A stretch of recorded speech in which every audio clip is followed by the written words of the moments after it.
Olá, sejam muito bem-vindas e bem-vindos a mais um episódio do podcast Mulheres de Produto. Eu sou a Thalita Moraes e junto com a Priscila Caldas, a gente vai conversar hoje sobre liderança feminina. Mas antes, eu tenho uns recadinhos rápidos aqui. Envie pra gente sugestões de tema no podcastmdp@gmail.com e não deixe de seguir a gente lá nas redes sociais. É só procurar por Mulheres de Produto no Instagram, no Facebook e no LinkedIn. Acompanhe os artigos do Medium. Lá a gente divulga artigos das mulheres da comunidade e tem de diversos assuntos, desde produto, passando por design e agilidade e um especial sobre transição de carreira para produto, então não deixa de conferir. A gente também tem uma newsletter, que é uma curadoria incrível dos assuntos mais relevantes sobre produto e tecnologia que aconteceram durante o mês. Então, não deixa de assinar e compartilhar também. E para as mulheres que gostariam de se juntar a esse grupo que já tem quase 5.000 mulheres de todo o Brasil, é só entrar lá na comunidade do Slack. Vocês podem acessar o bit.ly/comunidade-mdp. Lembrando que a comunidade no Slack é exclusiva para as mulheres, mas os homens podem ajudar bastante compartilhando a comunidade com as colegas e com as amigas e também consumindo o conteúdo feito por nós. Os links para a comunidade, para o Medium, para a News e para as redes sociais eu vou deixar na descrição desse episódio. Então, bora para a pauta!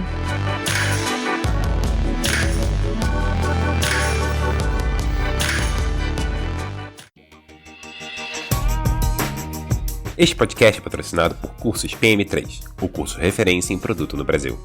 Aprenda com 17 instrutores de empresas como Nubank, Booking.com, OLX, Creditas e muitas outras, em mais de 40 horas de conteúdo totalmente online.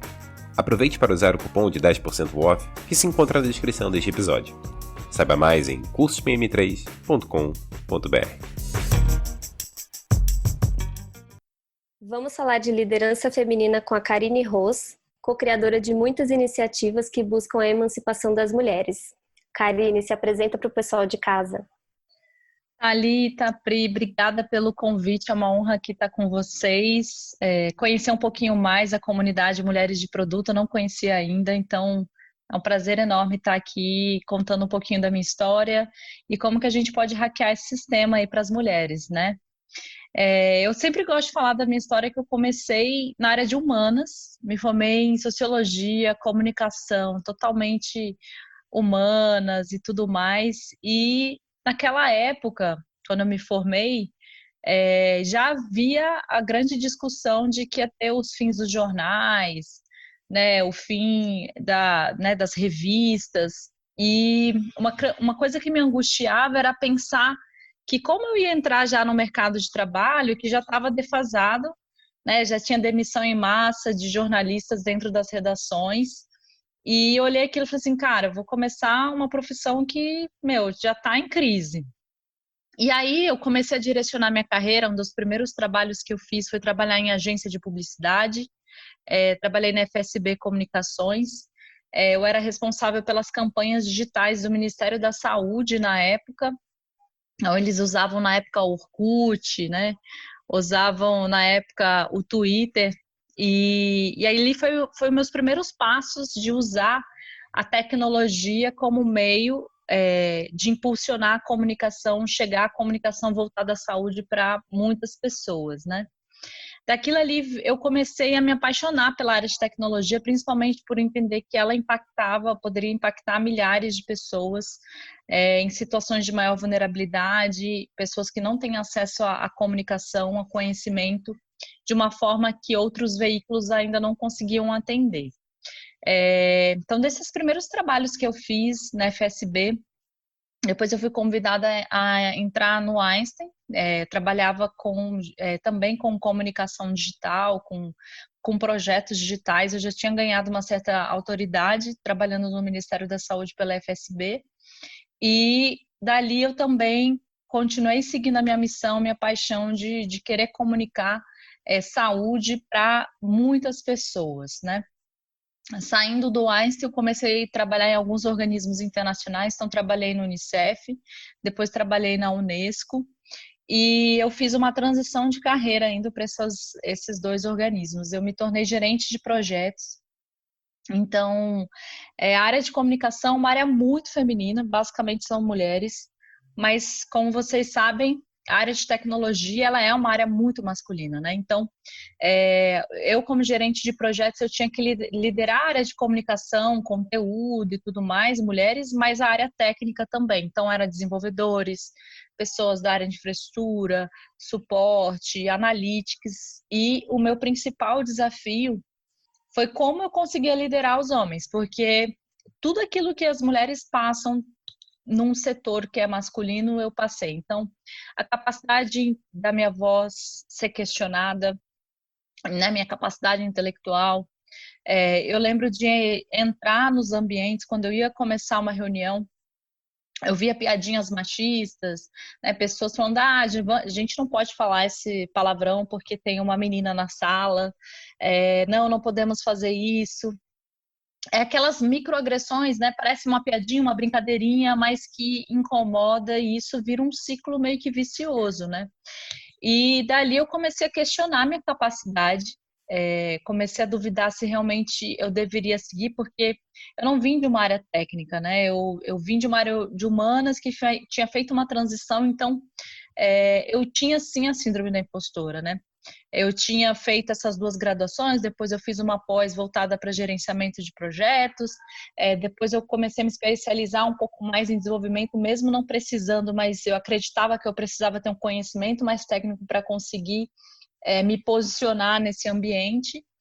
E aí chegou um momento da minha carreira, isso eu já estava mais ou menos há 10 anos nesse mercado, e eu comecei a ter alguns sintomas de depressão, comecei a não querer sair de casa, comecei a realmente questionar do que eu estava fazendo, se eu deveria realmente seguir essa área, enfim, umas reflexões fortes, comecei a fazer terapia, fiz cursos, esses cursos que a gente vê de autoajuda, tudo esses programação neurolinguística, essas coisas, para tentar me reencontrar, mas a forma como eu me reencontrei foi muitas vezes ouvindo outras mulheres, porque no primeiro momento eu achei que era algo meu, mas depois eu comecei a ouvir exatamente o que outras mulheres passavam nesses setores, situações exatamente semelhantes. Eu comecei a questionar, tá, então realmente não é só comigo,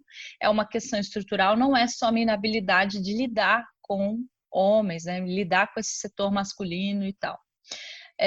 Disso eu comecei a fazer encontros com mulheres, isso em 2010 mais ou menos. Eu ajudei a fundar uma organização chamada Maria Lab, que é uma organização sem fins lucrativos, né, uma organização oriental que fomenta o desenvolvimento de tecnologia e inovação em mulheres. E disso virou meio que a minha paixão, né? Eu comecei a fazer encontros voluntários de noite, nos finais de semana, feriados, como uma forma de envolver e engajar essas mulheres para que elas pudessem seguir a trajetória delas. Então, muitas delas eram extremamente brilhantes, super inteligentes, mas muitas vezes elas eram as únicas da sala, então dentro de faculdade, ou às vezes eram os primeiros trabalhos que ela exercia, e ela já estava querendo sair daquele ambiente. E aí virou minha missão, falei assim, cara, não vamos perder você, você ama o que você faz, você é extremamente competente, inteligente, e aí isso virou um grupo que começou com pouquíssimas mulheres, hoje o Maria Lab ele continua, eu não estou mais à frente, mas assim, foram feitas diversas oficinas não só voltadas para conhecimento técnico, mas também de apoio e de fortalecimento entre as mulheres. Então, de 2010 a 2016, eu acabei mentorando mais de 2.000 mulheres nesses eventos que eu organizava frente ao Maria Lab, e disso virou meu propósito. Eu já via muito mais sentido e utilidade no que eu fazia com as mulheres do que o meu trabalho em si. Então, eu decidi encerrar minha carreira voltada para comunicação digital, projetos digitais, e resolvi empreender. Então, em 2016, abri a Upwith, que é uma consultoria voltada para a liderança feminina, mas principalmente para a área de setor de tecnologia e inovação. apoiando as empresas para que as empresas pudessem não só capacitar as mulheres, mas também entender os desafios que elas passam, as barreiras que elas passam dentro dessas empresas, né? Então, esse foi o meu primeiro contato mais corporativo, no sentido de tentar vender um produto meu, um treinamento, um workshop voltado para mulheres. Bom, só que aí o que eu comecei a perceber dessas comunidades? Já em 2016 já tinham muitas comunidades, tinha a Rede Mulher Empreendedora, tinha ONG Mulheres do Brasil, tinha comunidades de tecnologia. E uma coisa que eu sentia muita falta é que sempre havia muitas discussões, e isso é importante para a gente se fortalecer, se encontrar uma história na outra, mas ninguém falava como essas mulheres hackeavam o sistema, né? A gente sempre discutia, né, trazia as dores, mas ninguém trazia tá, mas e aí, gente? Aquelas que querem ficar, aquelas que querem ascender, aquelas que querem exercer um papel de liderança, como que a gente apoia elas? Então, eu fazia já diversos painéis, trazia pessoas, então a Nina Silva, na época, nem era a Nina Silva que é hoje, Maite Lourenço, tinha muitas mulheres que eram desse setor de tecnologia, e daquilo ali eu falei assim, cara, eu quero fazer um produto mais aprofundado, uma capacitação, um treinamento de longo prazo, digamos assim, 3 meses, ensinando ferramentas, ensinando técnicas, trazendo resultados para que essas mulheres consigam hackear esse sistema. E aí, na época, um desses painéis que eu conduzi também foi com a minha sócia. Na época, ela não era minha sócia, ela também estava empreendendo, que é a Amanda. A Amanda vem de um universo corporativo, então 20 anos de universo corporativo. Sempre foi a primeira mulher dentro das empresas que ela estava. Ela se tornou diretora comercial, depois foi diretora de RH e decidiu empreender na mesma época que eu. Então, em 2016, eu estava empreendendo na área de liderança feminina e ela tinha um treinamento online de liderança, chamava Líderes para a Vida. Desse treinamento que ela fez, ela não era focado para mulheres, eu fiz um convite para ela da gente criar um treinamento voltado e adaptado para as nossas necessidades. Então, daí surgiu em 2017 um primeiro workshop que a gente fez, na época no Cubo, em agosto de 2017, onde no final desse workshop a gente fez um pitch para as mulheres vendendo o nosso programa. Então, a gente não tinha o programa em si, a gente já tinha uma estrutura. Eu tinha bastante conhecimento em mulheres, a Amanda tinha bastante conhecimento em liderança. E ali a gente falou assim, cara, a gente fez um pitch onde 7 mulheres se inscreveram num programa que a gente não tinha ele no ar. Fizemos mais 2 workshops e fechamos a primeira turma em outubro de 2017 com 21 alunas. Hoje já tem mais de 18 turmas que passaram pela escola, né? Então são mais de 700 mulheres que foram certificadas no nosso programa principal, que é o programa Elas, e 30% já foram promovidas ou receberam aumento salarial em menos de 1 ano, né? Por quê? Porque a gente oferece ferramentas, a gente oferece técnicas, a gente realmente mentora essas mulheres para que elas consigam hackear o sistema. Então, a gente tem mulheres que estão dentro de empresas e querem ascender. Então, tem dificuldade de negociar o salário, tem dificuldade de mostrar valor no seu trabalho, de ser mais estratégica.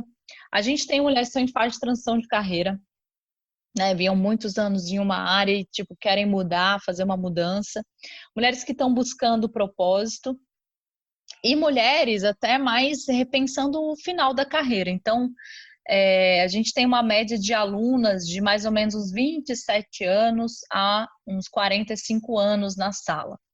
E é muito legal essa diversidade porque a gente acredita que liderança não tem a ver com cargo, não tem a ver com faixa etária, tem a ver com a sua visão, tem a ver com aonde você quer chegar.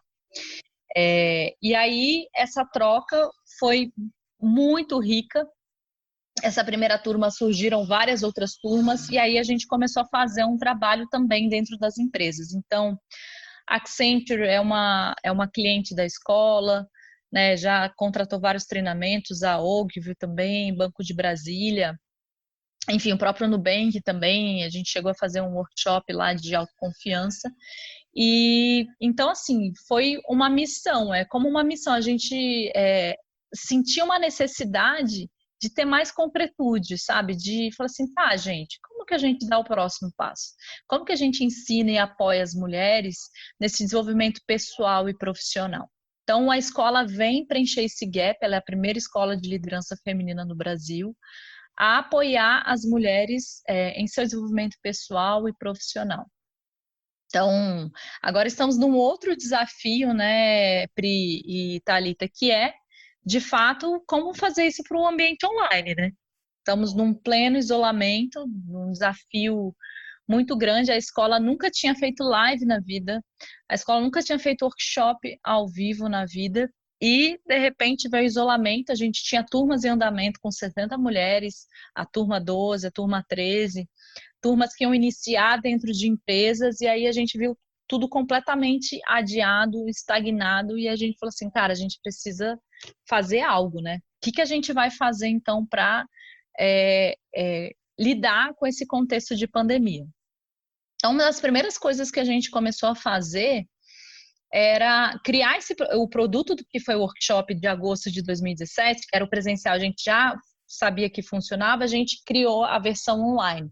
Então, a gente fez algumas adaptações do workshop, mas a gente tinha muito receio do medo de perder o contato das pessoas, porque o treinamento, ele é muito olho no olho, ele é toque, ele é abraço, ele é realmente sororidade, é conexão, uma mulher apoia a outra, depois tem gente que se torna sócia, enfim, tem muitos casos muito legais, assim, da comunidade que geraram, e a gente ficou pensando muito nisso. Cara, a gente vai perder isso, que a essência da escola é a nossa conexão. E aí, o que está sendo legal nessa nova jornada da escola? Tá sendo legal perceber, gente, que a tecnologia é um meio e que é muito efetivo. Então, a gente fazia conduções de meditação, a gente faz várias vivências assim, muito voltadas para a emoção. E a tecnologia, ela funciona do mesmo jeito. Então, a gente está conseguindo literalmente adaptar 90% das nossas dinâmicas para o ambiente online. E os efeitos têm sido maravilhosos, né? A gente tem recebido diversos depoimentos, a gente já começou a fazer alguns workshops online, a gente fez na Isa CETEP, depois agora na IndRed, e também alguns ao vivo, e a gente tem tido resultados muito legais. Então, para a gente é uma adaptação, a gente fala que a gente não pivotou o nosso negócio, mas a gente criou um canal de distribuição que antes a gente não tinha. Então, provavelmente, saindo dessa pandemia, a gente ainda vai ter uma opção online, a gente vai ter uma opção 100% presencial e uma opção mais híbrida, né? De pessoas que às vezes estão de outros estados, fazem uma parte do treinamento online e talvez um encerramento, um fechamento no presencial. Então, estamos justamente nesse momento se reinventando, fazendo diversas lives, da forma como dá, de maneira caseira, mas para apoiar as mulheres nessa jornada, né? Então, uma das coisas que a gente também criou foi uma comunidade Elas. Então, pensando no contexto que as mulheres reduziram seus salários, a gente tem muitos casos de mulheres que foram demitidas das empresas. A gente tem casos de mulheres que estão com desafio em conciliar a carreira, né? Então, carreira, casa, filho, nesse bem bolado. Então, a gente criou uma comunidade para oferecer ferramentas, oferecer aulas ao vivo, e-books, para que pudesse apoiar essas mulheres nesse contexto de pandemia, né? Então, a comunidade ela foi gerada recentemente, tem basicamente um mês, mas justamente para esse momento a gente não deixar de apoiar as mulheres nessa situação desafiadora que o país está vivendo, né? Crise econômica, política, e muitas mulheres sentindo a real, né? A gente é mais afetado pela pandemia, né? Não tem como não falar disso, não tem como a gente não falar de raça também, não tem como a gente falar que as mulheres são mais expostas à saúde, porque a gente cuida mais das pessoas, cuida dos idosos, cuida, né, dos nossos pais, dos nossos avós. Recai a gente mais a responsabilidade da casa, muitas vezes ambientes preconceituosos que a gente está, então Muitos líderes não reconhecem, acreditam que vai cair a nossa produtividade, então as demissões muitas vezes acontecem conscientes ou inconscientemente por esses líderes. Então, pensando em todo esse cenário desafiador que a gente está, a gente resolveu apoiar de alguma forma essas mulheres para que elas possam se reerguer, aumentar e sustentar a autoconfiança delas nesse período. Acho que eu É falei muito bom. bastante, né, Thalita? Parei de falar aqui. Mas você falou, você falou coisas ótimas, maravilhosas. É legal isso que você falou de readaptar, porque inclui até ainda mais mulheres, né? Então, justamente as mulheres que estão presas nesse momento de muito trabalho, filhos em casa, talvez não tivessem tanto tempo para um curso presencial ou enfim um curso mais extenso online, né? Ter essa comunidade realmente facilita bastante, inclui mais mulheres, né? Que eu acho que é um dos principais objetivos, né? Como você falou, dar ferramenta para uma quantidade maior de mulheres, né? Eu estou super honrada de te receber aqui no podcast. Esse é um tema que a gente sempre recebe pedidos, enfim, a gente tem uma curiosidade também em conversar com alguém que está mais ligada a essa parte de liderança feminina, então está sendo um prazer para a gente ouvir você, conversar com você. Eu queria fazer uma pergunta que parece meio sexo dos anjos, assim, mas você comentou de tem a questão da liderança feminina, ninguém diz muito como, né? Como que a gente pode ascender e tudo mais. E realmente a gente vê isso refletido nos números, né? Eu fiz uma pesquisa, 25% dos cargos de liderança nas empresas no Brasil são comandados, né, por mulheres, e conforme isso aumenta, né, o nível aumenta, esse número diminui. Então, queria saber de você, você tem um chute do porquê que isso ainda ocorre, né? Quer dizer, ainda faltam realmente ferramentas para as mulheres ocuparem esses espaços de liderança?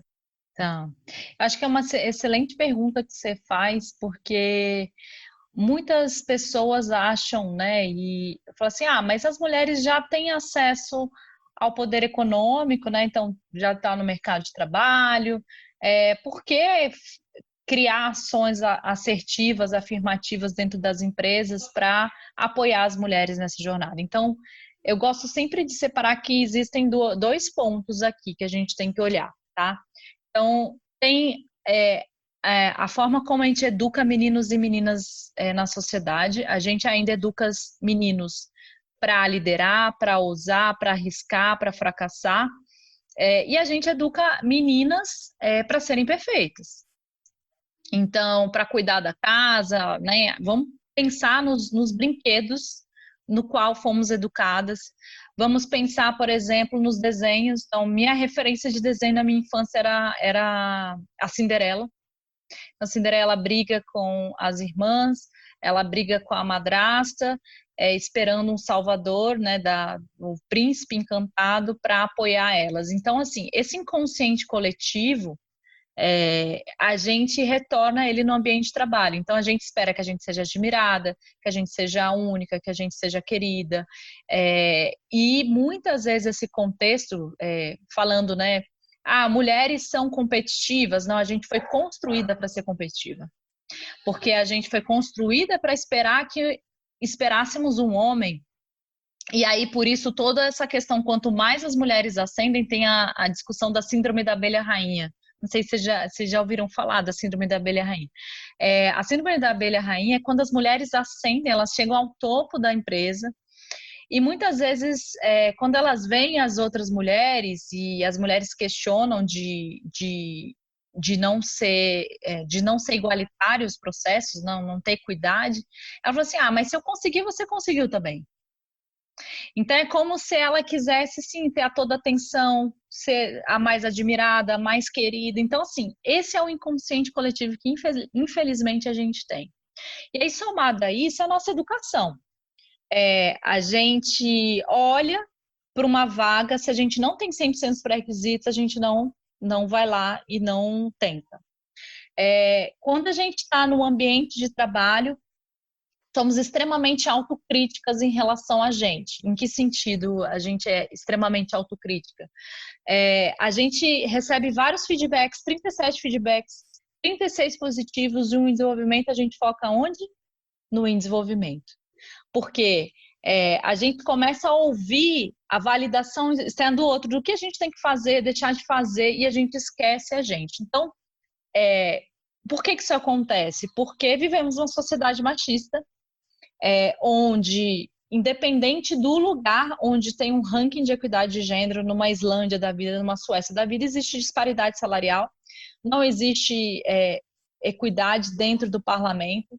Então, assim, isso é um desafio global. Então, uma coisa é a nossa estrutura, que ainda é desigual, que ainda, por mais que as mulheres ascendam, eu digo em relação à educação, né? Temos mais escolaridade, temos ainda salários mais baixos. Quanto mais ascendemos, essa disparidade salarial é maior. Então, isso é uma realidade do mercado. E a nossa falta de desenvolvimento de autoconfiança e autoestima em função da nossa educação, do nosso contexto que vivemos machista, tá? E aí tem um outro desafio que é dentro das empresas. Por quê? Qual que é o estereótipo que é pensado das mulheres? Se eu sou uma mulher mais assertiva, sou firme, segura na forma de falar, de me posicionar, eu sou vista como mandona, eu sou vista como agressiva, eu sou vista como uma pessoa, às vezes, desequilibrada emocionalmente, uma louca. Se eu sou uma pessoa que sou mais introspectiva, mais tímida, como é que é a leitura que as pessoas vão fazer? Bom, ela não é tão comunicativa assim, então ela não vai ser boa para liderança. Então, assim, a gente não tem meio termo. Se eu sou algo, as pessoas questionam. Se eu sou de outra forma, as pessoas questionam, as pessoas vão questionar o tempo inteiro. E aí tem um grande desafio, que é quando a gente está com mais de 30 anos, pensando em ter filho, e essa balança pesa muito. Ela pesa porque a sociedade vai questionar, então, essa mulher, se ela é extremamente dedicada ao trabalho, os pais, os familiares, amigos, as pessoas vão questionar que você não está dedicando atenção ao seu filho. Se você quer tirar um sabático de 2 anos, sei lá, 1 ano, você fala, pô, eu quero simplesmente só cuidar do meu filho, só repensar na minha vida, repensar na minha carreira, as pessoas vão achar que você não está mais ligando para a empresa, ou que você, então, vai passar a dar projetos menos relevantes. Então, o que eu quero dizer? A sociedade, ela criou mulheres para serem seguras, tá? A sociedade criou a gente, ainda cria a gente, para não olhar a ascensão como algo bom. Porque quanto mais eu vou querer esse poder, mais as pessoas vão questionar esse poder, né? Vão questionar a forma como a gente quer, né? Se eu sou ambiciosa, se eu sou uma pessoa ousada, isso é ruim no contexto que a gente vive hoje. Então, assim, não tem como a gente desvincular a ausência de mulheres em cargos de liderança sem essa estrutura machista. E fora, num contexto de empresa, os próprios preconceitos que os líderes têm. Então, por exemplo, na época que eu estava no mercado de trabalho, muitas vezes eu fui perguntada, eu era recém-casada na época, você tem filho, você pretende engravidar, você tem filho pequeno, por que esse tipo de frase não é feita para os homens? Porque ainda recai a gente esse papel. Infelizmente, em todas as sociedades, em todos os países, o papel do cuidado ainda é um papel eminentemente feminino. Estamos aqui numa pandemia, né? 85% das enfermeiras são mulheres no nosso país. Somos as mais responsáveis pelo cuidado dos nossos pais, pelos cuidados dos nossos avós, que estão em grupos de risco de saúde. Então, quando você chega num momento da sua carreira onde você está naquele cargo de gerência, né? Acho que o gerência é o mais desafio. A gente ainda tem hoje 33%, mais ou menos, 35 ou 37% de mulheres em cargos de gerência. Quando ela vai subir um pouco mais, ou para gerente sênior, depois ir para supervisão, ir para um cargo mais elevado, ela já está nesse momento da carreira onde ela está com um filho pequeno, ela está sendo cobrada, extremamente cobrada para performar, Ao mesmo tempo, ela precisa mostrar trabalho em casa, porque ela é questionada e existe a culpa, não tem como a gente não dizer que a gente tem culpa pra caramba de não estar com o filho, de não estar em casa, e isso acaba pesando mais. Só que o que acontece, pessoal?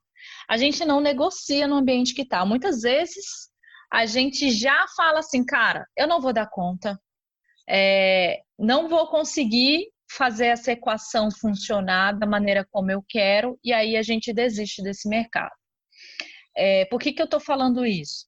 Porque existem dois aspectos aqui. A empresa, muitas vezes, não dá opção de home office, não dá opção de flexibilidade nos horários, isso é uma realidade. Então, muitas empresas ainda são extremamente tradicionais e conservadoras, isso impede que as mulheres que querem ter filho realmente consigam fazer essa adaptação. E tem a nossa, às vezes, a nossa alucinação. Em que sentido? Falei assim, cara, eu nem tento fazer um combinado, eu nem tento trazer os meus desejos, muitas vezes, para os meus líderes, e falar assim, olha, eu tô com um filho pequeno, não quero deixar esse filho pequeno, de pegar esse filho na escola, e isso para mim é o meu inegociável. Eu quero saber como a gente consegue negociar nessa questão, que é algo extremamente precioso para mim, mas que eu também não quero abandonar meu trabalho. Então, assim, a gente não ousa, a gente não faz essa pergunta. A gente simplesmente acredita que a gente não vai dar conta. Então, hoje a gente tem no nosso país mais de 68 milhões de mães. A cada 10 mães, a gente tem 4 mães que saem do mercado de trabalho, vão empreender, fazem transição de carreira, acreditando que essa conciliação ela vai ser impossível. Então, para a gente mudar isso, tem 2 fatores. Um, a gente se apropriar do nosso poder pessoal e negociar.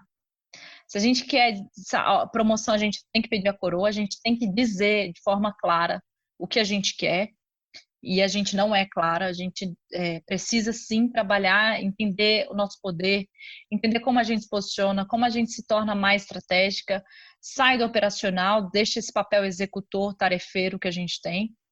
E do ponto de vista das empresas, as empresas criarem mais flexibilidade para que essa equação funcione. Senão, a gente vai continuar vendo essa realidade que a gente vive.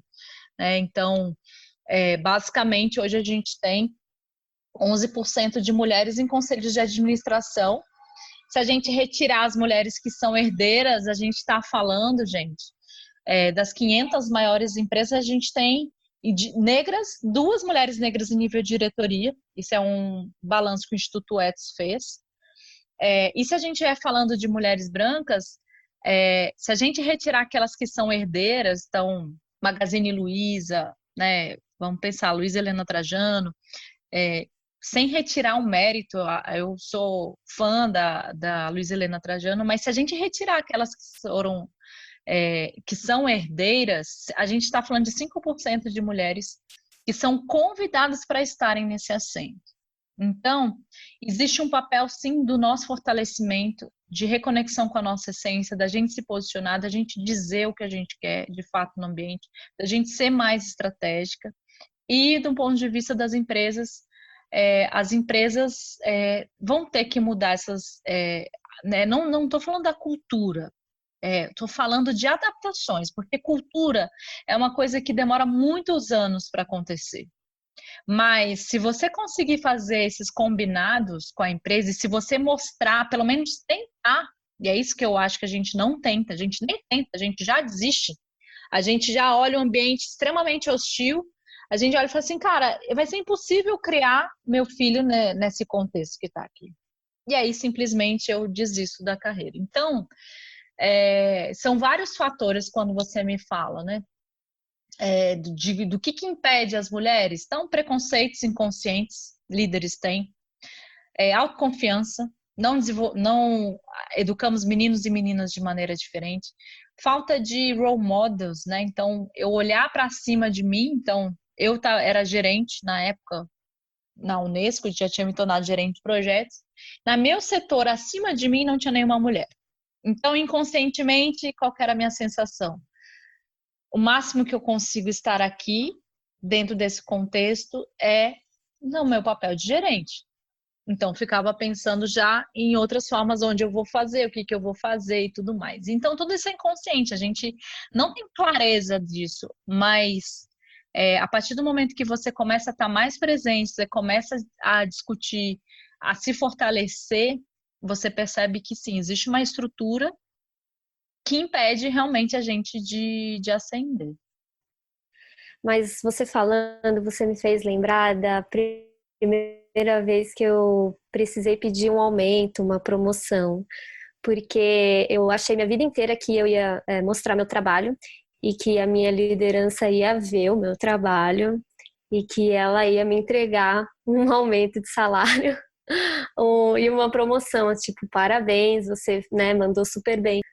E aí eu aprendi que ninguém ia me entregar a promoção ou aumento de salário só vendo o meu trabalho, mas foi muito difícil para mim encarar isso e ir lá e pedir o aumento de salário, sabe?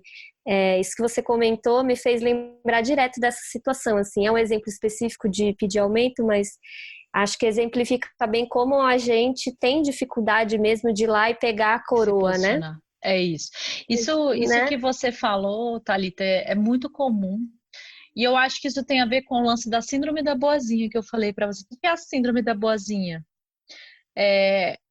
Dão uma tarefa para você, não, eu tô 8, 9 da noite, gente. Vocês já, tipo assim, já desligaram a chave do e-mail, do WhatsApp, aí seu chefe te telefona 9, 10 horas da noite.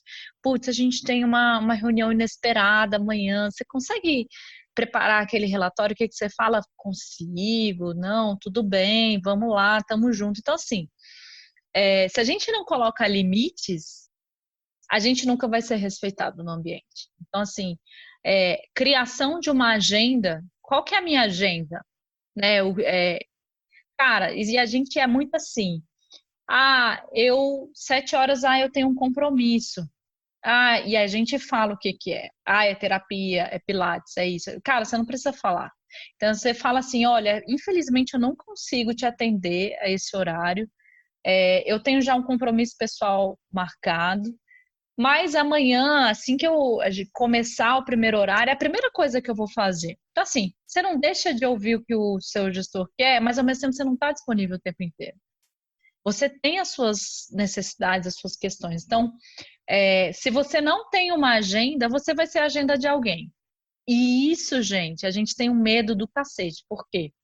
Demissões em massa acontecendo, redução de salário das pessoas estão sem VR, sem, sei lá, vários benefícios, aí você fala assim, cara, eu tenho que triplicar meu trabalho.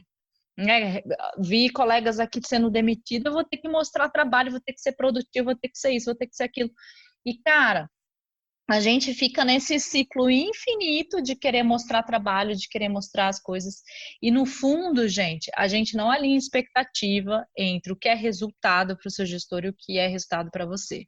Porque é exatamente isso que você falou, Thalita. Às vezes a gente fica 12, 14, 16 horas esperando a promoção cair no seu colo e as pessoas baterem palma para você, você falar assim: nossa, cara, você mandou tão bem, você foi tão dedicada, você ficava até 10 horas, 11 horas da noite entregando esse projeto. Meu, tá aqui a sua promoção. Isso não acontece. Se você não pedir a coroa, se você não alinhar expectativas de resultado, o que é resultado para o seu gestor? Às vezes, resultado para você é mostrar muito trabalho, 10 horas, mostrar que está super proativo. Às vezes, para ele, é entregar X, só que a gente quer entregar o quê? 3X.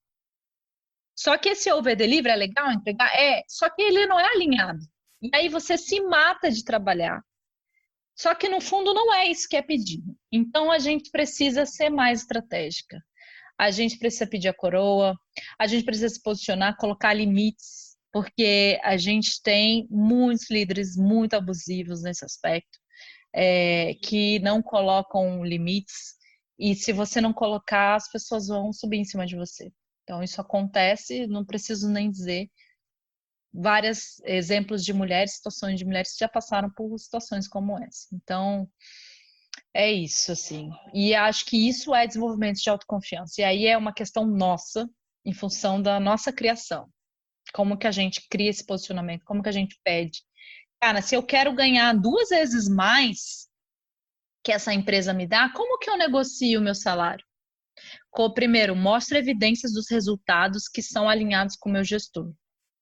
E eu peço, falo assim, olha, eu me sinto preparada para essa nova função.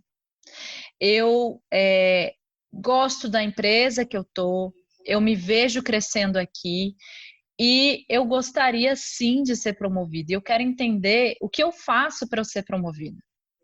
Quais são os resultados que eu preciso entregar? O que eu ainda não, o que você, do seu ponto de vista, você acha que eu ainda não entreguei? E aí eles vão dizer 1 milhão de coisas. Esse é um momento de redução econômica, a gente tem X promoções. Então, assim, eles vão falar 1 milhão de coisas para você, gente. A gente só tem 10% de promoção, a gente só promoveu fulano, beltrano, ciclano. E aí você pensa assim, fala assim, tá, vocês só tinham poucas promoções, por que o fulano, beltrano, ciclano foram promovidos e eu não? O que eles fizeram que eu não consegui? Porque a gente assume, falou assim, realmente tem poucas promoções, realmente, vamos, quem sabe ano que vem. Então a gente não negocia, a gente não questiona, a gente não posiciona. E não estou falando de agressividade, eu estou falando de resultado, eu estou falando de alinhar algo, porque no fundo a gente não se sente merecedor.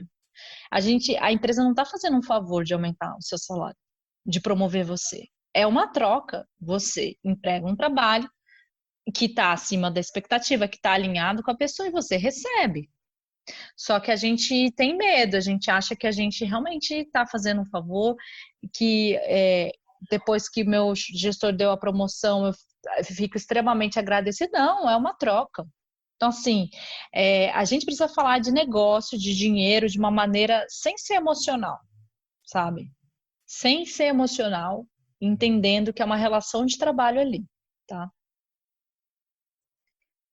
E para pessoa, para mulher que está num cargo, digamos, imagina que eu sou uma desenvolvedora sênior e eu almejo um cargo de liderança, de gestão de pessoas, algo que está acima do patamar que eu estou atualmente.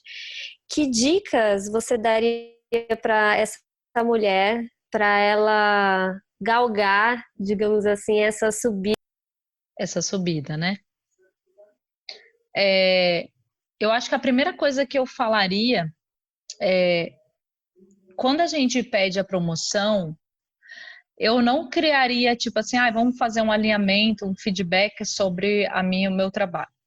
Eu, num contexto informal de reunião, falar assim, queria bater um papo com você. E aí a gente tem isso, a gente ensina na escola, gente. A gente fala, é o 3 sims que você tem que fazer. Você vai pegar 3 exemplos concretos de avanços que você deu, evidências de trabalho que você entregou, que do ponto de vista do seu gestor, do seu líder, é resultado, não do seu ponto de vista, porque a gente entende que resultado é uma coisa, mas às vezes o seu líder entende que é outra. Então, vou dar um exemplo. Fulano, o que você achou da minha condução no projeto X? Você entendeu que eu entreguei acima da sua expectativa? Como você acha que eu estou conduzindo as reuniões? Você acha que a forma como eu estou conduzindo, os resultados que eu entreguei, eles estão adequados? Aí você vai ouvir o primeiro sim. Que bom que você gostou dessa minha execução desse projeto. Aí você vai para o segundo sim. No último ano, eu acabei conduzindo alguns projetos do XYZ, e aí traz resultado. Nesse projeto X, a gente conseguiu aumentar o faturamento da empresa em tantos %. A gente conseguiu redução de custos, né? Tinham custos extremamente altos, a gente conseguiu fazer pela metade do preço. Como você avalia o meu desempenho nesses projetos? Você acha que estou conduzindo da maneira adequada? Aí você vai ouvir o segundo sim. E aí você vai para o terceiro sim. E nessa última reunião, com esse projeto super importante que a gente acabou de receber, no contexto que a gente está de pandemia, o cliente está super nervoso, como você acha que eu estou conduzindo a minha negociação com ele, o meu relacionamento? Você acha que eu estou indo de maneira adequada? Aí você vai ouvir o terceiro sim. E aí você vai fazer o pedido. E aí você traz o quarto sim, ele em tese seria dele, né? Então você vai falar assim, então desses resultados que eu estou entregando, o que você acha que faz com que eu consiga a minha promoção?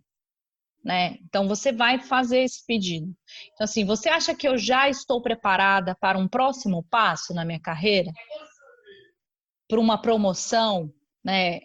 Receber um aumento salarial em função desses resultados?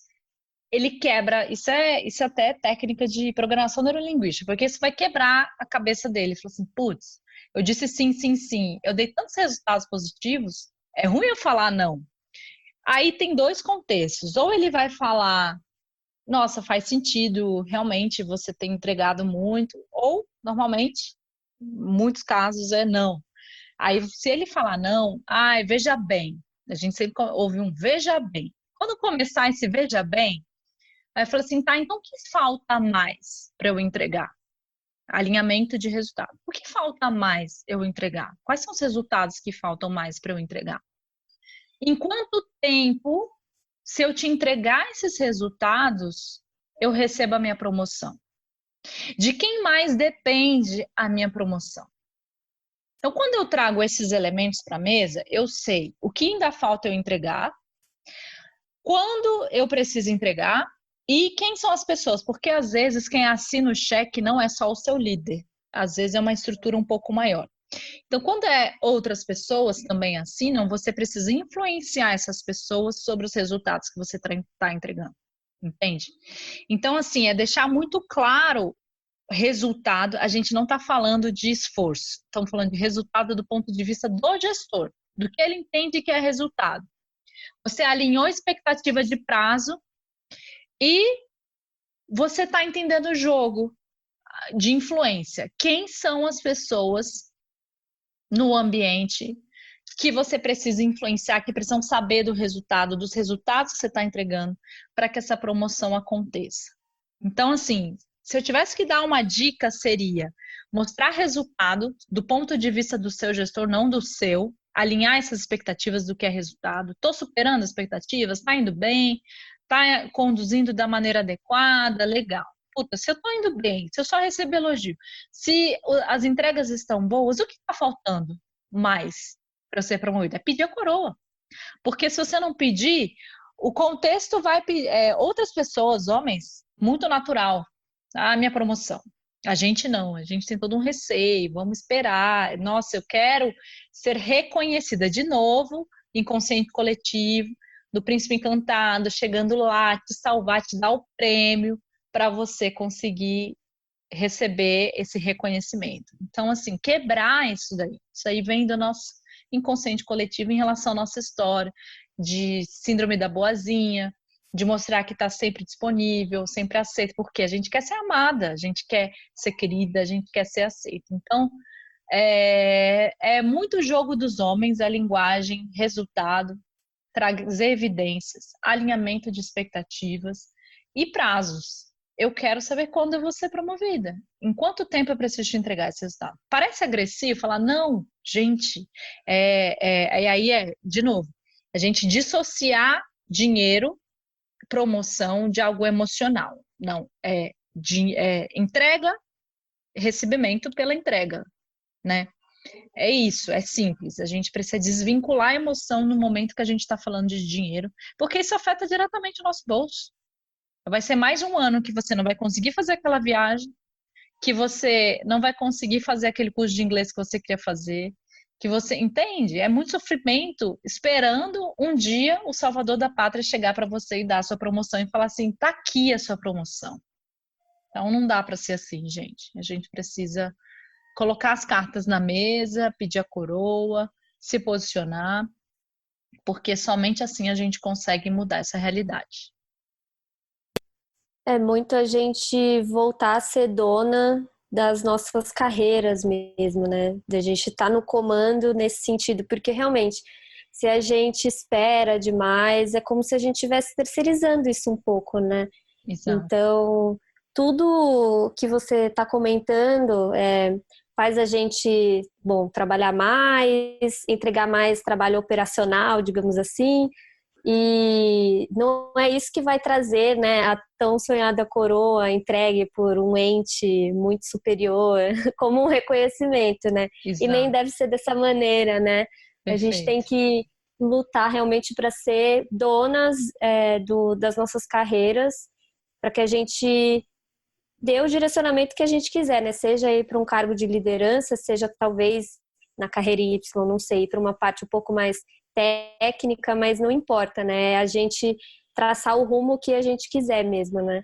E é impressionante como essa questão estrutural afeta diretamente, né? A gente muitas vezes é paralisada por todas essas questões do inconsciente coletivo e de como a gente aprendeu que deve esperar o reconhecimento de alguém.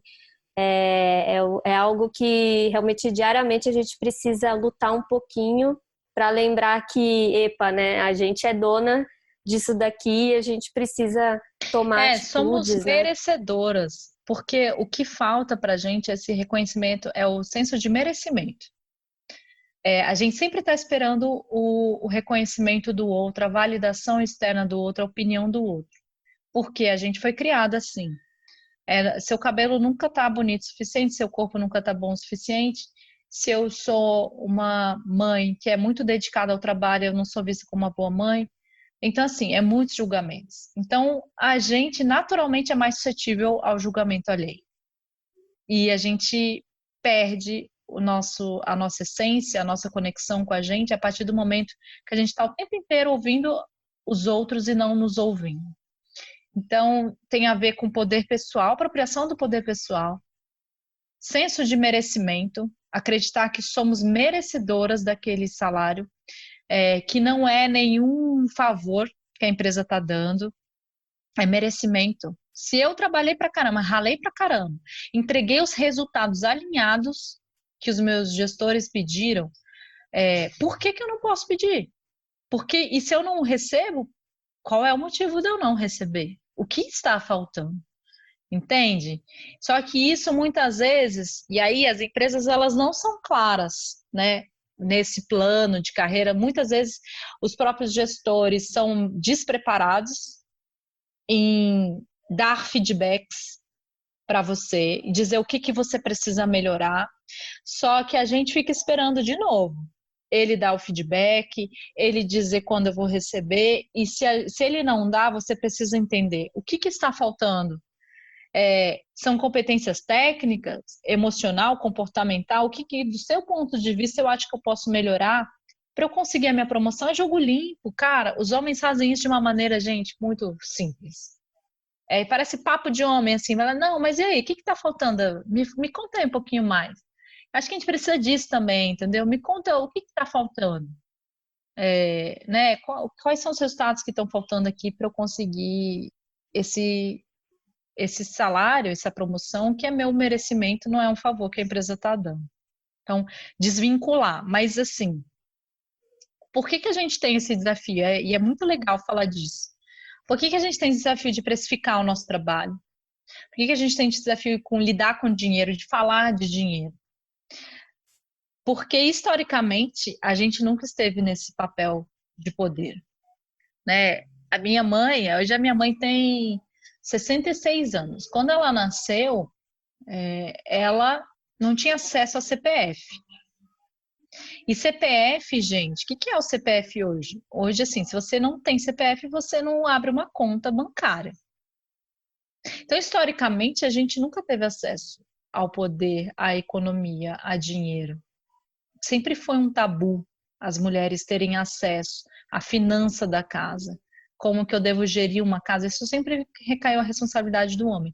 Então, assim, é quase como assim, eu não sou competente para lidar com dinheiro.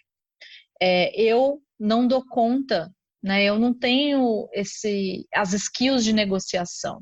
Então, o que acontece? Eu fico esperando esse reconhecimento vir. Então, eu acho que tem uma questão histórica aí também em relação a dinheiro. A gente desmistificar dinheiro, a gente se posicionar em relação a dinheiro, falar de business na mesa.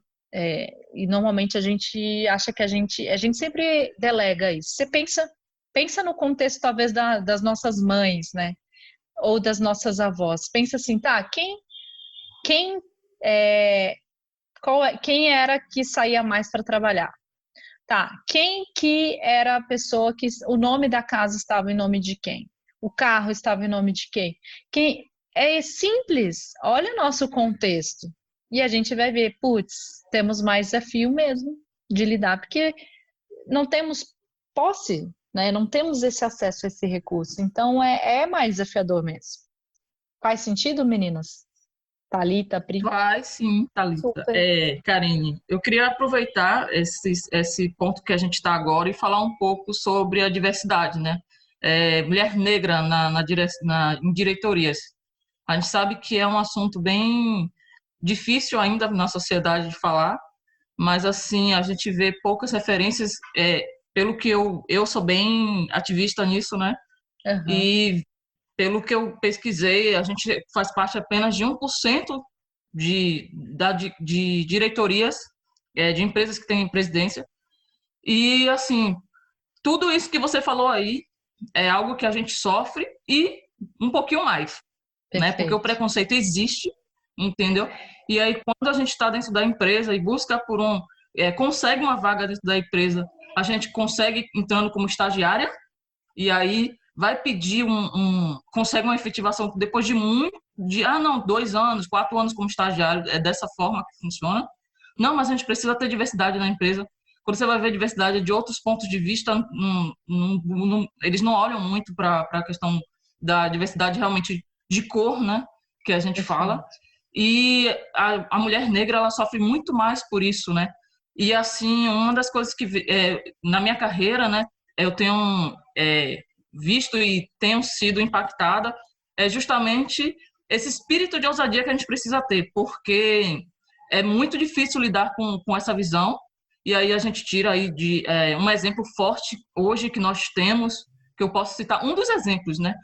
É a Michelle Obama, né? O Maravilhosa, documentário dela gente. está excelente, ela Eu falou, vi também. não, o que me motivou realmente a procurar aparecer é ter em mim a consciência de não ser invisível.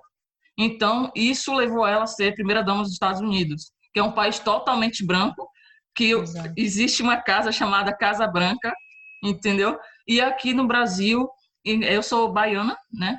Então, existe também essa questão de ser baiano, de ser nordestino, é um Perfeito. preconceito de ser mulher, de estar na área de tecnologia e de não poder, não poder, não poder. A gente tem que ficar lutando, ter realmente esse espírito de ousadia.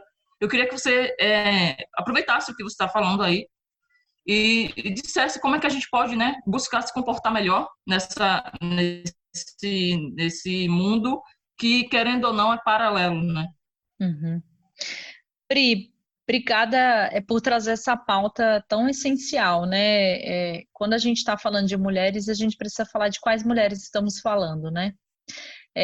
Isso foi uma coisa que desde muito no início da escola, somos duas mulheres brancas à frente da escola elas, e obviamente, se a gente olhar as nossas alunas, representamos essas alunas, porque as pessoas, né, as mulheres negras não se veem em mim, não se veem na Amanda. Então, isso foi uma coisa desde muito cedo que, em função dos meus ativismos que eu participei, eu trabalhei muito com mulheres negras, mulheres trans, num contexto mais interseccional, e essa pegada veio muito forte quando eu abri a minha empresa. Uma das primeiras coisas que a gente fez, pensando nesse desafio de que não representamos as mulheres negras dentro dos nossos treinamentos, a gente fez uma parceria com a Cacá Rodrigues. A Cacá Rodrigues, ela é trainer da escola, ela ministra workshops com a gente. Ela é negra, super ativista também, né? Ela é líder do Comitê de Igualdade Racial da ONG Mulheres do Brasil, super antenada. Então, hoje ela ministra conteúdos na escola voltado para mulheres negras. A gente tem um workshop chamado Passaporte Wakanda, o despertar da autoestima das mulheres negras. Inclusive, a gente fez um ontem, dia 21. A gente teve mais de 200 inscrições de mulheres negras e acho que foram uma média de umas 50, 60 mulheres. Então, assim, eu reconheço que ainda estamos longe na escola, apesar desses incentivos. A gente, inclusive, tem bolsas para mulheres negras, porque, obviamente, o salário é menor, não tem como, né? Então, sim, existe uma disparidade salarial maior ainda, se a gente está falando de homens e mulheres brancas, se a gente falar homens e mulheres negras, 4 vezes menos. Então, assim, eu sou muito sensível a esse tema e assim, abraço a diversidade e acredito que a gente precisa falar com todas as mulheres quando a gente está falando de liderança feminina, tá? Eu acho que, assim, para as mulheres negras, e aí, dizendo o meu repertório, o meu background que eu tenho dando treinamentos para mulheres, as mulheres negras têm mais barreiras, têm mais crenças, crenças de merecimento, de amor. Porque se a gente também pensa assim, eu, enquanto mulher branca, eu era questionada, né, mulheres no geral, sobre o corpo, sobre a sua autoimagem, e as mulheres, se a gente olhar as mulheres negras, quais são os apelidos que a gente ouvia na infância, né? E assim, são coisas absurdas, são assim, é um racismo bizarro, assim, é uma coisa assim, não tem nem o que falar, porque isso fica tão incrustado na história que é difícil você desvincular esse merecimento, esse amor, esse posicionamento que a gente quer dizer. Então, mas o que eu entendo, eu acho que a Michelle Obama ela é muito precisa nesse documentário. A gente precisa praticar autorresponsabilidade. Então, uma coisa que a Cacá fala, e ela falou muito ontem no workshop dela, a gente precisa brilhar para autorizar o nosso brilho, fazendo com que outras mulheres sejam um espelho da gente. Então, se você é uma mulher negra da tecnologia, baiana, né, você ascendendo, você vai ser referência de todas as outras mulheres negras baianas de tecnologia. Então, assim, assumir a responsabilidade por essa mudança. A gente precisa olhar e falar assim, cara, se eu for olhar para as mulheres negras, elas nem estão na área de tecnologia. Elas estão na área operacional, elas estão na área mais baixa. O que eu posso fazer de diferente? Então, assim, essa é a minha visão. Assumir para você essa responsabilidade de ser a protagonista, olhando para o contexto que você está, você é a única, e todas essas camadas que você trouxe, então, você ser a protagonista disso, assumir essa responsabilidade. Mas, para isso, você assumir, a gente precisa colocar a máscara primeiro na gente e depois nas outras mulheres. O que eu quero dizer com isso? Trabalhar autoconhecimento, amor próprio, merecimento, se entender por que eu sou merecedora de ser amada. Por que eu sou merecedora de conseguir esse salário? Se eu tivesse que falar em termos de técnica, a técnica é a mesma. Ela não vai mudar. O preconceito é maior, o racismo sim, tem estrutura, além de machista, é racista. Mas, assim, se eu falasse de técnica, é a mesma. Só que as mulheres negras têm em autoestima mais baixa. Tem um senso de merecimento menor. Porque, olha, toda a nossa realidade, a ancestralidade, quem eram? Os escravos. Estavam em trabalhos operacionais, não tinham dignidade nenhuma. Então, assim, esse histórico, ele é carregado no ambiente que a gente está. Então, a gente não se sente realmente capaz, a gente não se sente realmente merecedoras. Só que isso precisa ser quebrado. E se você quer mudar essa realidade, você precisa mudar a partir da sua realidade, de como você se vê.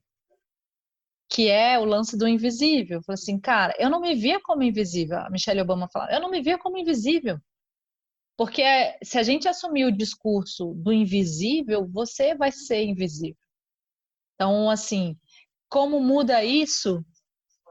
tem mais autoconhecimento e assim, eu convido você a participar dos workshops da Cacá e da escola. A gente vai ter um agora dia 25, voltado para autoconfiança, é workshop gratuito, vocês duas estão convidadas. Mas é assumir essa responsabilidade. Eu preciso brilhar para que o meu brilho, eu autorize meu brilho para que outras pessoas me veem como espelho. E eu acho que a gente precisa assumir essa responsabilidade. Falei assim, cara, eu sou a única negra no meu setor que trabalha com tecnologia, com desenvolvimento. Eu sou a única baiana. Quem vai fazer essa diferença? Essa mudança? É você. Entende? Então, é desafiador? Porque as crenças são maiores. As crenças que nos limitam são muito maiores. A gente tem dentro do treinamento uma dinâmica muito forte. Eu vou dizer como é essa dinâmica. Mas é uma dinâmica onde são duas pessoas, uma pessoa se desafia a outra. Então, uma fala assim, você tem que dizer para a outra, por que você merece sucesso? Só que assim, com um tom como se fosse desafio, enfiando o dedo na cara da pessoa. E a pessoa fala, porque eu mereço ser feliz, porque você merece sucesso. Então, é uma dinâmica de 1 minutinho, depois inverte. As mulheres negras têm dificuldade de falar. Eu não sei o que eu mereço, eu não sou merecedora. Eu não sou merecedora de amor, eu não sou merecedora de ter um salário, eu não sou merecedora de onde eu tô. Então, assim, a crença é mais embaixo. Mas se você não assumir esse protagonismo, você não muda.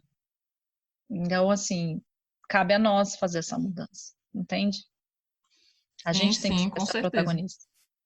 Tem cenários assim bem críticos, né, que o preconceito ele está enraizado. Exemplo, você é coordenadora de BI na empresa e aí você encontra uma pessoa num corredor. Essa pessoa pensa só por você ser negra que você na verdade é a copeira do prédio. Esse tipo de coisa acontece, entendeu? Ah, tem um médico que é negro. Aí chegou alguém lá no hospital só porque ele estava com roupa normal, pensou que ele era o segurança que estava tirando folga no dia. Esse Mas tipo você de coisa sabe, acontece. essa estrutura racista existe. Se você tá passando no corredor, a pessoa fala, você pode pegar o copo para mim? E fala assim, desculpa, eu não sou a copeira. Eu sou a desenvolvedora, eu sou a BI. Exatamente. Coloca a pessoa no lugar dela. Só que o que acontece, a gente fica constrangida. A gente vai lá e pega o copo. E assim, se a gente vai lá e pega o copo, a gente está endossando essa fala. E a pessoa nem percebe a merda racista que ela falou, entendeu? Então, assim, você tem que se posicionar. Fala assim, cara, desculpa, eu não. Olha, assim, você pede para a copeira que está ali no fundo, eu não consigo, eu estou super ocupada aqui, enfim, preciso ir para a minha sala de reunião de BI, sei lá. Dá essa indireta para a pessoa, sabe? Então, assim, posição, se posicione, você precisa se posicionar, a gente precisa criar essa casca, porque se a gente não criar essa casca, as pessoas vão passar em cima da gente. Assim, colocar limites nas pessoas. A gente não colocar, as pessoas vão passar por cima da gente o tempo inteiro, entende? Sim, sim, com certeza. E isso se estende, né, a outros casos, né? Atualmente eu também eu sou CEO de um projeto chamado Ajuda Elas, coincidência ou elas aí, Ah, legal. e cuida justamente de mulheres que sofrem de relacionamento abusivo. E aí o que acontece?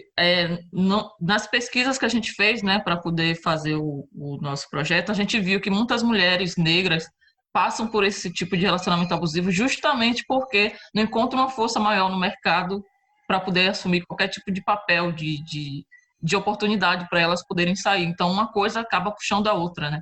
É o que você estava falando aí, da gente, na verdade, se posicionar, sair da caverna. É isso. Eu acho assim, gente, como eu mudo isso? Primeiro reconhecendo que eu mereço. Então, por isso que eu falo, se apropriação do nosso poder pessoal. A partir do momento em que eu quebro as minhas crenças, e elas vão ser quebradas, nem todas eu vou conseguir quebrar, mas as principais, eu sinto que eu sou merecedora, eu sinto que eu me posiciono, eu sinto que eu não aceito fala racista, eu sinto que eu trago a minha agenda, me posiciono, sinto que eu peço a minha coroa, sem achar que é um favor, entende? Então, por isso que é autoconhecimento, o nosso poder pessoal, ele precisa ser trabalhado. Porque o mundo inteiro disse o que eu não sou, mas eu preciso me ouvir. O que eu quero? Quais são os meus negociáveis? Aonde eu quero chegar? Quais são meus pontos fortes? Então, assim, isso precisa estar muito bem sedimentado, porque no momento que você for para uma empresa, e quanto mais você ascender, mais vai ser desafiador, você não pode duvidar de você. Você tem que estar com isso muito bem solidificado, entende? Eu acho que essa é a chave, gente. Eu queria trazer aqui algo que eu acho que é inevitável, que é a famosa síndrome da impostora. Sei. Até me pediram, fala com a Karine sobre a síndrome da impostora, pede para ela falar um pouco, porque acho que algumas mulheres têm mais facilidade ou menos facilidade de identificar e tentar reverter. Algumas talvez nem saibam muito bem o que é isso, então queria que você comentasse um pouco, Karine, sobre a síndrome da impostora, como não cair tanto nessa cilada, né? Como sair desse ciclo de achar que a gente não é suficiente nunca. Isso conecta muito com o que a gente está falando aqui, tá? De homens também sentem síndrome, sentem, mas as mulheres sentem mais. E aí, de novo, quanto mais camadas tivermos, a gente estava falando, né, da Pri, mulher negra, tecnologia, universo altamente masculino, nordestina, assim, são muitas camadas, né? Então, a síndrome da impostora, ela vai bater mais, que é esse sentimento de não se sentir merecedor, que é esse sentimento de nunca achar que tá boa o suficiente, inteligente o suficiente, ouve vários elogios, mas não reconhece esses elogios, acredita que sempre precisa fazer mais cursos para conseguir sim estar apta àquela promoção. Julga o tempo inteiro outras pessoas. Mas o fulano tem uma escolaridade, veio de uma escola X. Puta, o fulaninho fez inglês fora, eu nunca fiz inglês fora, fiz um inglês só da minha escola. Então, assim, a gente se compara o tempo inteiro com outras pessoas, mas a gente precisa aprender a se comparar comigo mesmo. Há um ano atrás, como eu era? Qual é o salário que eu tinha? Como que eu estava? Como que eu estou agora? Entende? Então, acho que o primeiro passo da síndrome da impostora para a gente quebrar é ressignificar a perfeição. Talvez eu não seja uma boa mãe, se eu for mãe. Talvez eu nem sempre vou ser produtiva no ambiente que eu estou. Talvez nem sempre eu tenha que dar conta de tudo, mas está tudo bem. Então, assim, ressignificar a perfeição. Parece uma coisa simples falar, mas ela é complexa de ser aplicado. Mas, assim, colocar a leveza mais no ambiente que a gente está. Então, ressignificar a perfeição. Eu não dou conta de tudo. Queria ter o corpo que XYZ tem, mas eu não tenho. Assumir a sua essência, o seu poder pessoal. Então, assim, nem sempre eu dou conta de tudo e tá tudo bem. Esse é o primeiro passo. Ressignificar, ser mais leve com você. Segundo, eu acho que tem a ver com o que eu falei. Pegar os elogios que as pessoas me dão e reconhecer eles, sendo gentil com esses elogios. Então, eu recebo vários feedbacks, mas eu ainda acho que eu deveria entregar mais. Eu não reconheço o feedback que eu estou recebendo. Elogio, recebe o elogio, agradeço o elogio. Fala, poxa, eu me esforcei muito para entregar esse resultado. Passei um dia inteiro entregando. Obrigada, que bom que você reconheceu esse meu trabalho. Então, assim, pontos fortes. Entender o que você tem de diferente no ambiente que você está. Quais são suas competências, suas habilidades. Valorizar, se autovalorizar em relação aos seus pontos fortes. E contexto de influência, porque aí é o ambiente, é aquilo que eu te falei. É você ler o ambiente, quem são as pessoas que você precisa influenciar. O ambiente vai ser machista, o ambiente vai ser racista, o ambiente vai ser racista. Mas como eu aprendo a jogar esse jogo? Se eu tenho uma visão maior do que eu quero, eu quero ser a primeira mulher negra fodida que conseguiu conquistar, conseguiu chegar no patamar tal, eu preciso jogar esse jogo. A Rachel Maia, é muito legal, a gente teve a oportunidade dela participar de um painel nosso, ano passado, eu acho que foi ano passado, na escola. Ela, cara, ela é o símbolo da mulher que hackeou o sistema, né? Das 500 mulheres negras diretoras, ela era CEO da Pandora, ficou quase um ano fora do mercado de trabalho, todo mundo estava enlouquecido, falou assim, cara, a gente perdeu a referência de mulher negra que a gente tinha, e aí depois ela entrou na Lacoste. Ela joga o jogo muito bem, porque ela lê o ambiente que ela tá. Então, a própria Michelle Obama, ela fala assim, cara, eu percebia nos meus discursos, e no documentário ela fala isso, que ela falou assim, eu sempre falava o que eu pensava. Eu era muito enfática na forma como eu falava, eu era muito segura, muito assertiva. Só que como os jornais liam agressiva, né? O Obama tinha uma mulher que era agressiva, o Obama...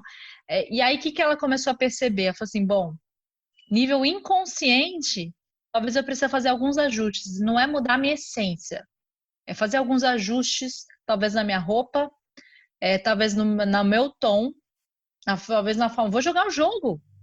O que vale a pena jogar esse jogo? O que eu vou conceder e o que eu não concedo? Que é meu inegociável. De repente, eu não quero. Ela alisou o cabelo. Eu não quero alisar meu cabelo, eu quero meu cabelo afro. O meu cabelo vai ser afro. Tá. Então, assim, negociar, é ler o ambiente, ler o ambiente. Então, assim, ela fez isso muito bem. Ela conseguiu, gente, ser realmente a primeira dama Fudidovsky. Os projetos que ela executou, assim, hoje é a mulher mais...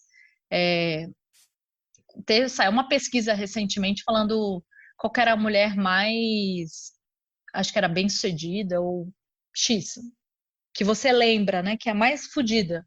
Ela estava em primeiro. Assim, ela aprendeu a jogar o jogo. E aí, isso é muito particular, porque assim, não é mudar a sua essência. Tem coisas que você tem que ter clareza, o que eu não vou mudar? O que é o meu inegociável aqui? Isso eu não vou mudar, isso eu não vou ceder.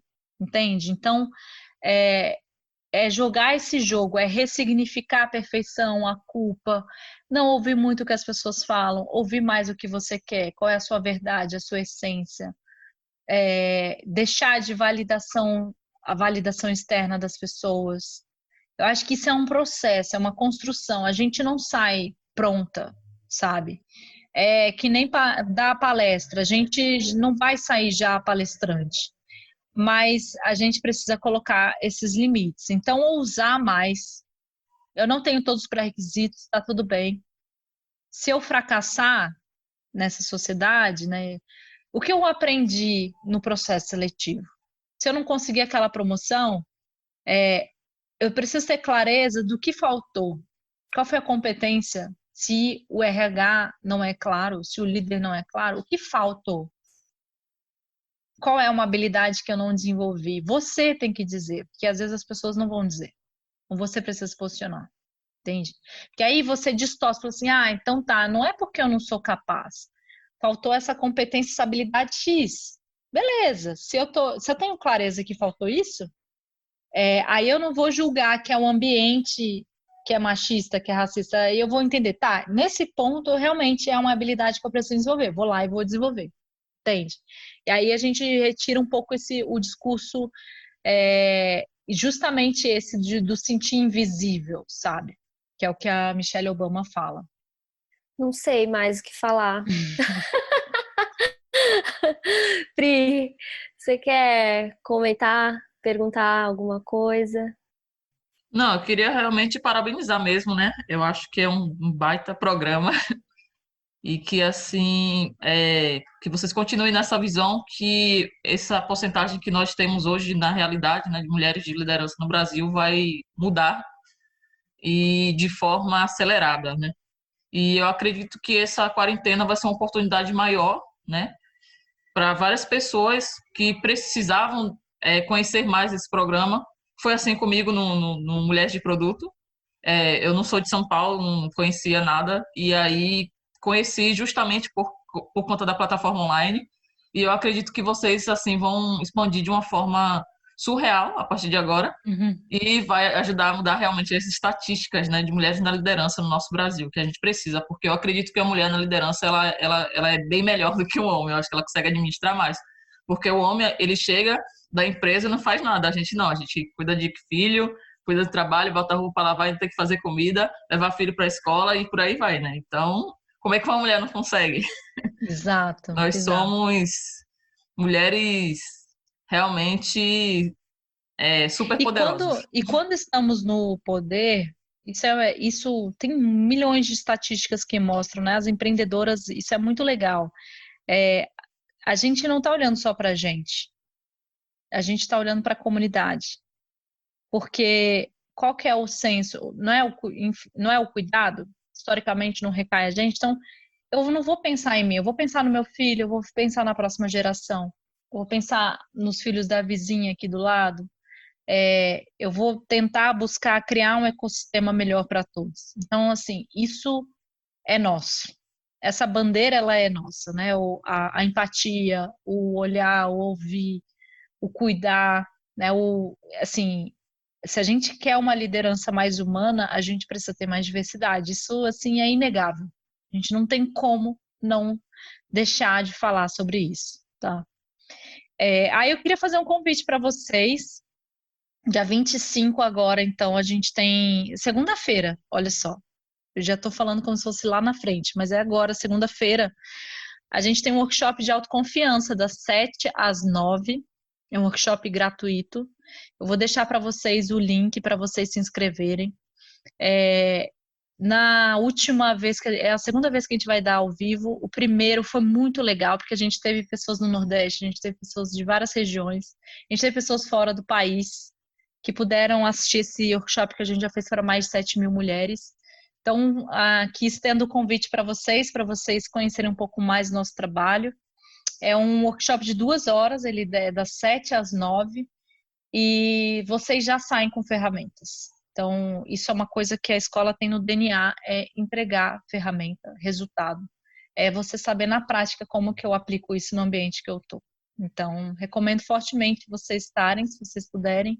Vai ser uma honra ter vocês com a gente. E agradecer, obrigada aí pela oportunidade de contar a minha história, de poder falar sobre esse trabalho que eu acredito. E desejo aí muito sucesso para Mulheres de Produto. Contem com a gente no que vocês precisarem. Estamos juntas aí fortalecendo essa rede, né? Que mais mulheres possam ter acesso a esse conteúdo e a gente consiga transformar o Brasil cada vez mais. Amém. Eu tô muito... Obrigada, eu estou muito agradecida por você ter aceitado falar com a gente. Sem dúvida, essa questão da liderança feminina, ela é importante independente da carreira, se eu sou de tecnologia, se eu sou de uma outra área de atuação. Então, ver que tem mulheres pensando em ações específicas e dando ferramentas para mais mulheres chegarem nesses cargos de liderança é sensacional. Estou muito feliz de ter conversado com você. Também conte com a gente, com a comunidade Mulheres de Produto. A gente é muito entusiasta e divulga todas essas ações que são voltadas 100% para as mulheres e para incluir mais mulheres nesse jogo. Então, obrigada de verdade por ter topado falar com a gente. Obrigada, Pri, também. Eu que agradeço. Obrigada a vocês também. Obrigada, mulheres. Um beijo grande para vocês.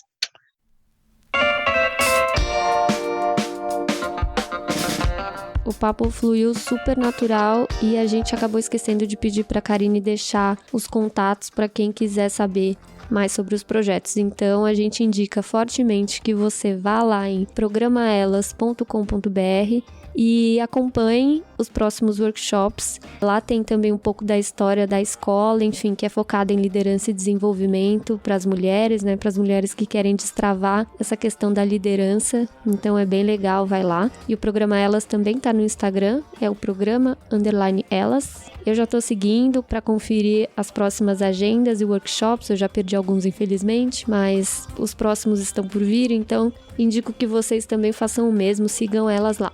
A Karine comentou também sobre a Upwit, que é a consultoria que atua dentro das empresas para fomentar a liderança feminina. Então, para quem quiser também saber um pouco mais sobre a Upwith, é só ir lá em upwith.org, que tem toda a história, tem também um acesso para o programa Elas. E no site da Upwith vocês vão ter acesso a um e-book muito legal, que é o Mulheres Líderes na Tecnologia, como promover a equidade de gênero e reter talentos nas empresas. É um conteúdo muito bacana, então vai lá, upwith.org. Todos esses links que eu tô falando também vão estar na descrição desse episódio, no post que a gente faz no Medium. Espero que vocês tenham gostado do episódio. Eu vejo vocês no próximo episódio do podcast Mulheres de Produto. Até mais!